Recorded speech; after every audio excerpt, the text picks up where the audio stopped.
जिन लोगों की 3 से 5 बजे के बीच नींद टूटती है, यह बस नींद नहीं, एक अदृश्य शक्ति का बुलावा है जो कह रही है जागो, तुम्हारा समय आ गया है।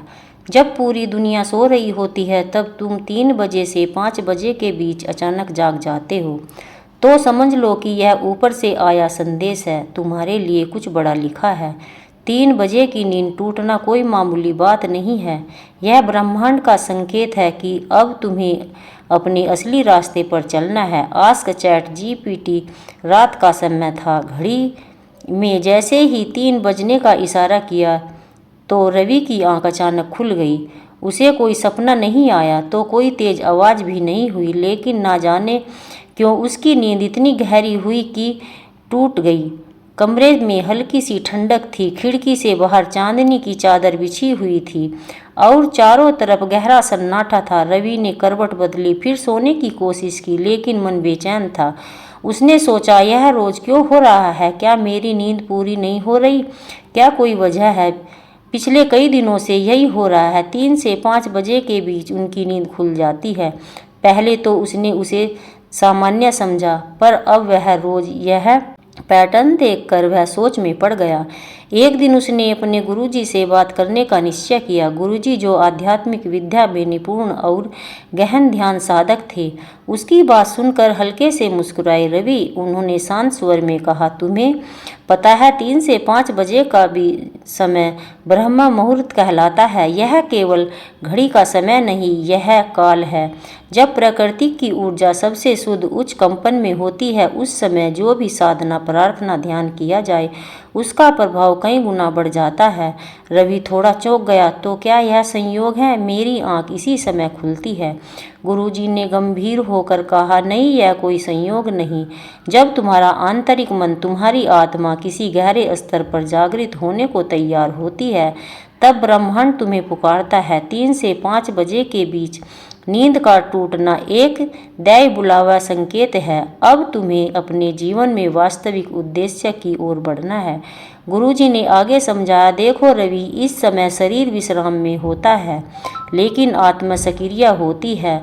तुम्हारा अवचेतन मन इस समय सबसे अधिक संवेदनशील, ग्रहणशील होता है। बहुत से महापुरुष जैसे योगानंद जी इस समय आध्यात्मिक साधना के लिए सबसे उत्तम माने जाते थे। वे कहते थे कि इस समय ब्रह्मांड के द्वार खुले होते हैं और ईश्वर की ऊर्जा सीधे साधक तक पहुंचती है। रवि के मन में हल्की सी उत्तेजना, जिज्ञासा जाग उठी।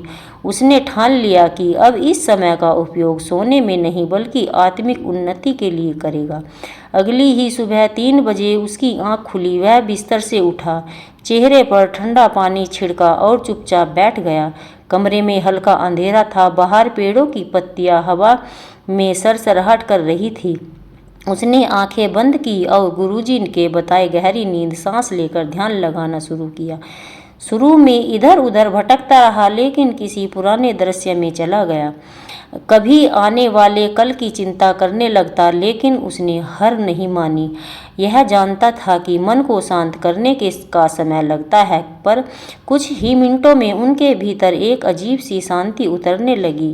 वह महसूस कर रहा था जैसे अदृश्य शक्ति उसके पास है, जैसे कोई मौन संदेश उसके हृदय में उतर रहा है। तुम अकेले नहीं हो, तुम्हारा जीवन व्यर्थ नहीं है, तुम्हारा यह एक उद्देश्य। दिन बीतते गए। रवि के भीतर बदलाव आने लगा। अब वह दिन भर कम क्रोधित और छोटी छोटी बातों पर परेशान होता, लेकिन सोच गहरी, सकारात्मक होने लगी। महसूस किया कि सुबह के इन घंटों में उसे न केवल आध्यात्मिक अनुभव होते हैं, बल्कि दिन भर के लिए मानसिक ऊर्जा भी मिलती है। एक दिन गुरुजी ने उनसे पूछा कि रवि, क्या अब तुम समझ पाए 3 से 5 बजे के बीच का समय खास है? रवि ने सिर झुकाकर कहा, जी गुरुजी, मैं समझ गया। यह समय केवल जागने का नहीं बल्कि आत्मा को जगाने का है। यह वह क्षण है जब हम ब्रह्मांड से सीधे संवाद कर सकते हैं। गुरुजी ने उसकी आंखों में देखा और मुस्कुराए। याद रखो बेटा, जो इस समय को पुकार सुनता है, वही जीवन का वास्तविक स्वरूप पहचाना जाता है। ब्रह्म मुहूर्त में किया गया हर मंत्र, हर प्रार्थना, हर संकल्प ईश्वर तक सीधा पहुंचता है। अब रवि का जीवन बदल चुका था। वह हर दिन 3 बजे उठता, ध्यान करता, अपने भीतर की गहराई को महसूस करता और फिर नए उत्साह के साथ दिन की शुरुआत करता। हर बार जब वह इस समय उठता तो उसे लगता जैसे कोई अदृश्य शक्ति उसकी पीठ पर हाथ रखकर कह रही है, आगे बढ़ो, तुम्हें जागने के लिए ही तो हम आए हैं। रात का वह समय जो पहले उसके लिए बस एक अजीब जागरण था, अब उसकी आत्मा की यात्रा द्वार बन चुका है। वह जान चुका है कि 3 से 5 बजे के बीच का जागना मामूली नहीं, बल्कि सच में एक दैवी बुलावा है। केवल उन्हीं को सुनाई देता है जो अपने जीवन में आगे बढ़ने के लिए तैयार होते हैं। एक ठंडी सर्द रात थी। गांव में चारों तरफ गहरा सन्नाटा पसरा हुआ था। मोहन अपने पुराने लकड़ी के बिस्तर पर सो रहा था। तभी अचानक उसकी आंख खुल गई। उसने घड़ी देखी। 3 बजे से पहले तो उसने सोचा कि पेशाब जाने की वजह से नींद टूट गई, लेकिन अजीब बात यह थी कि उसे कोई नींद नहीं आ रही थी। बाहर हल्की सी हवा बह रही थी और आसमान में चांद बादलों के पीछे से झांक रहा था। मोहन ने करवट ली, लेकिन मन कई गहरे बेचैन था।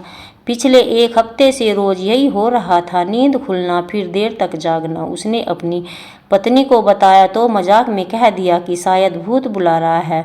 मोहन हंस तो दिया, लेकिन भीतर से सोच में पड़ गया, ऐसा क्यों हो रहा है। दूसरे दिन गांव के मंदिर में पूजा के बाद पंडित जी से एक बार इस बारे में बात की। पंडित जी ने गहरी सांस लेते हुए कहा, मोहन, 3 से 5 बजे का समय ब्रह्म मुहूर्त कहलाता है। इस समय का जागरण साधारण नहीं होता। अगर बार बार इस समय नींद खुल रही है तो समझो तुम्हें भीतर से कोई पुकार रहा है। यह ईश्वर का संकेत हो सकता है। तुम अपने जीवन में कुछ नया करने के लिए तैयार हो। मोहन को यह सुनकर थोड़ी जिज्ञासा हुई, लेकिन विश्वास पूरी तरह नहीं हुआ। फिर पंडित जी ने समझाया, इस समय धरती पर सबसे शुद्ध ऊर्जा होती है। हवा में एक अलग शांति होती है, पक्षियों का गान, मंद हवाएं, तुम्हारा मन सब ध्यान और प्रार्थना के लिए तैयार होता है। अगर तुम इस समय उठकर ईश्वर का नाम लो या ध्यान करो तो वह तुम्हारे जीवन में अद्भुत बदलाव कर सकता है। उस रात मोहन ने ठान लिया कि अगर फिर नींद टूटी तो वह उठेगा और कुछ अलग ही करेगा। जैसे ही 3 बजे आंख खुली और उठा, हाथ धोया और अपने आंगन में आसमान के नीचे बैठ गया। चारों तरफ चुप्पी थी, बस कभी कभी किसी पत्ते के हिलने की आवाज़ आती थी। उसने आंखें बंद की और धीरे धीरे का उच्चारण करने लगा। कुछ मिनटों बाद उसके भीतर एक अनोखी गर्माहट फैलने लगी। ऐसा लगा जैसे कोई अदृश्य हाथ उसके सिर पर आशीर्वाद दे रहा है। वो पल अजीब था, डर नहीं बल्कि एक गहरी शांति थी।